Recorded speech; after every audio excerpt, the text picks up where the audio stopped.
네, 시청자 여러분 안녕하십니까?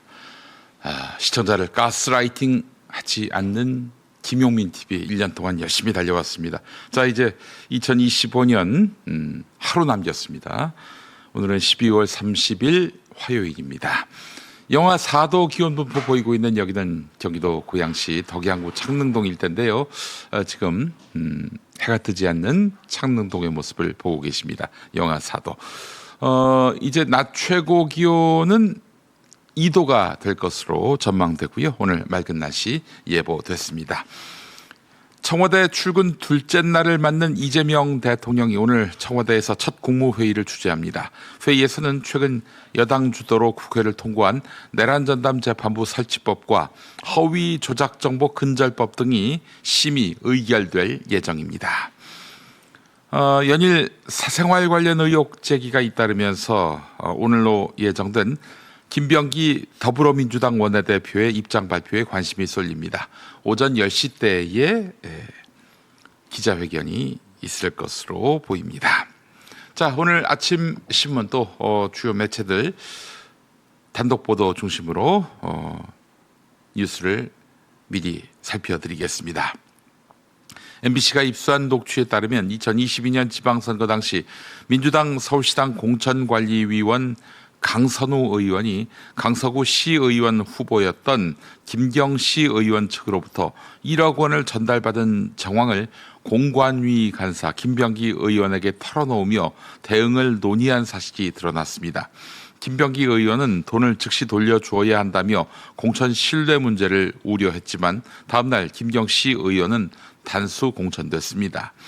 강선우 의원 측은 돈 전달 사실을 인정하자마자 보고한 후 반환 조치했다고 해명했는데요. 관련 인물들은 대부분 사실을 부인하거나 입장을 밝히지 않았습니다. 다음 소식입니다. 한겨레가 확인한 텔레그램방 920호 소통방 대화 내용에 따르면 김병기 원내대표의 부인이 보좌진과 동작구 의원들이 참여한 대화방에서 지역 현안, 정치 동향, 일정 등을 지시하거나 확인을 요구한 정황이 드러났습니다. 이는 앞서 동작구 의회 부의장 업무 추진비 법인 카드를 사용했다는 의혹에 이어서 김병기 의원 가족이 지역 정치인 그리고 보좌진과 부적절한 영향력 관계를 형성했다는 논란을 키우고 있습니다. 김병기 원내대표 측은 지역 소통방에서 의견을 제시한 것일 뿐 지시가 아니다 이렇게 해명했는데 전문가들은 지역 정치 구조상 의원 가족의 지시는 매우 부적절하다 이렇게 지적하고 있습니다. 다음 소식입니다. 국민일보 보도인데요. 이재명 대통령이 유승민 전 의원에게 총리직을 여러 차례 제안했지만 유승민 전 의원이 신뢰가 없다며 거절한 것으로 전해졌습니다. 유승민 전 의원 측은 제안이 반복됐다고 주장하고 있는데 청와대는 공식 제안을 부인했습니다. 한편 이혜훈 기획예산처 장관 후보자도 정권 출범 초기 경제부처 입각 후보군에 포함됐던 것으로 알려졌습니다. 야권에서는 이혜훈 후보자가 이재명 정부 기조와의 충돌을 의식해서 SNS 기록 삭제를 요청했다는 주장도 나왔는데 이재명 대통령은 내부 이견 조율을 통해서 더 나은 방향을 모색할 수 있다면서 후보자 기용의 정당성을 강조했습니다. 동아일보 보도 볼까요? 네, 경북 산불 등 잇따른 대형 재난 이후 익명 기부가 크게 증가했습니다. 울산 북구에서는 기초생활수급자인 80대 할머니가 모아둔 10만 원을 이름 없이 기부한 사례가 알려졌습니다. 대한적십자사 자료에 따르면 올해 익명 기부금은 367억 원으로 지난해에 비해서 2.8배 증가했고요. 전체 기부금 중에 익명 기부금 비중도 10.3%에서 19.2%로 상승해서 최근 5년 새 최고치를 기록했습니다. 고액 기부자 중 익명 후원도 확대돼서 사랑의 열매에서 지난 5년 동안 익명 고액 기부자는 586명으로 전체 15%, 유니세프에도 31명이 14억 넘게 익명 기탁했습니다. 전문가들은 재난이 이어지며 상부상조 정신이 살아난 점, 조용히 나누려는 인식 변화가 익명 기부 증가에 배경이라고 분석하고 있습니다.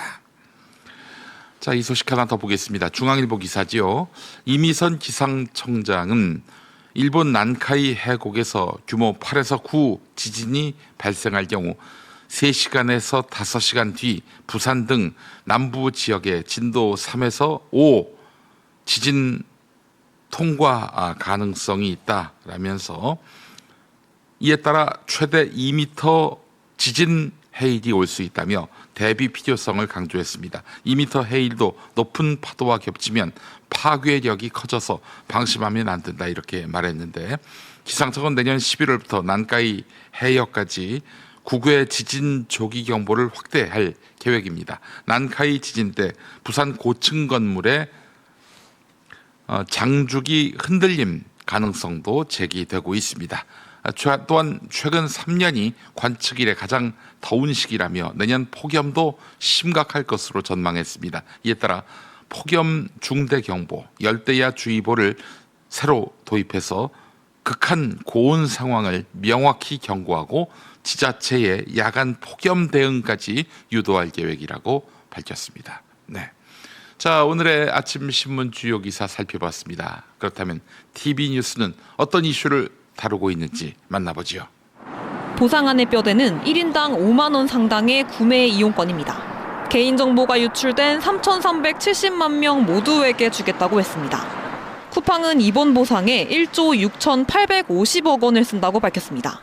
2,300여만 명 유심 정보가 유출된 SK텔레콤의 5천억 원 보상과 비교하면 외형은 통큰 보상 같지만 뜯어보면 다릅니다. 일단 통합 쿠폰이 아닙니다. 로켓 배송 등 쿠팡과 쿠팡이츠에서 각각 5천 원, 여행 상품을 파는 쿠팡 트래블과 고가품 전용관 알럭스에서 각각 2만 원을 쓸 수 있습니다. 소비자들이 많이 쓰는 서비스에 더 적게, 낯선 서비스에 더 많이 배정한 겁니다. 검찰이 2020년부터 수사했던 김건희 여사의 도이치모터스 주가 조작 의혹. 2023년엔 최재형 목사로부터 디올 가방을 받는 영상이 공개되면서 역시 검찰이 수사에 나섰습니다. 하지만 김 여사는 한 차례 검찰 출장 조사만 받고 무혐의 처분됐고 김건희 특검법은 번번이 윤 전 대통령 앞에서 막혔습니다. 침소봉대는 기본이고 없는 것까지 만들어서 악마화시킨 거는 있습니다. 의혹을 다시 들여다본 특검. 김 여사가 시세 조종 사실을 알지 못했고 증거도 없다고 봤던 검찰과 달리 특검팀은 김 여사가 증권사 직원과 수익 배분을 언급하는 통화 녹음을 토대로 주가 조작 세력과 공모해 8억 원대 부당이득을 챙겼다고 결론 내렸습니다. 특검 출범의 또 다른 계기였던 대통령 관저 이전 특혜 의혹과 서울 양평고속도로 종점 변경 의혹. 관저 이전과 관련해서 특검은 당시 실무 책임자였던 김호진 전 대통령실 관리비서관 등을 구속 기소했지만 김건희 씨와 밀접한 관계가 있던 인테리어 회사 21g을 누가 관저공사 업체로 추천했는지는 알려지지 않았습니다.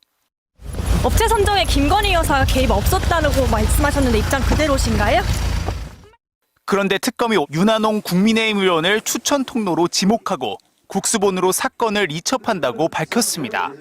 김건희 씨가 소위 윤핵관으로 불리는 윤 의원을 통해 대통령 관저 이전 등 국가계약 사안에 부당하게 개입한 사실을 확인했다는 겁니다. 용산 대통령실에서 내려온 봉황기가 청와대 본관 앞에 개항됐습니다. 봉황기는 한국의 국가 수반을 상징하는데 청와대가 대통령의 집무실임을 공식적으로 알린 겁니다. 이재명 대통령도 취임 7개월여 만에 청와대로 처음 출근했습니다. 청와대는 지난 2022년 5월 문재인 전 대통령 퇴임 직후 문을 닫았습니다. 그 후 관광지로 변했다가 3년 7개월 만에 다시 대통령을 주인으로 맞이한 겁니다.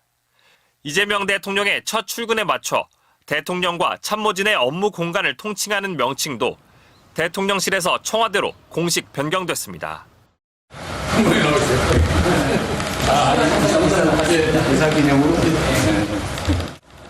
김용범 정책실장과 유성락 국가안보실장에게 가벼운 농담을 건네며 출근한 이 대통령은 곧바로 아침 회의를 주재했습니다. 어제 임시집무실에 처음 출근한 이해운 기획예산처 장관 후보자.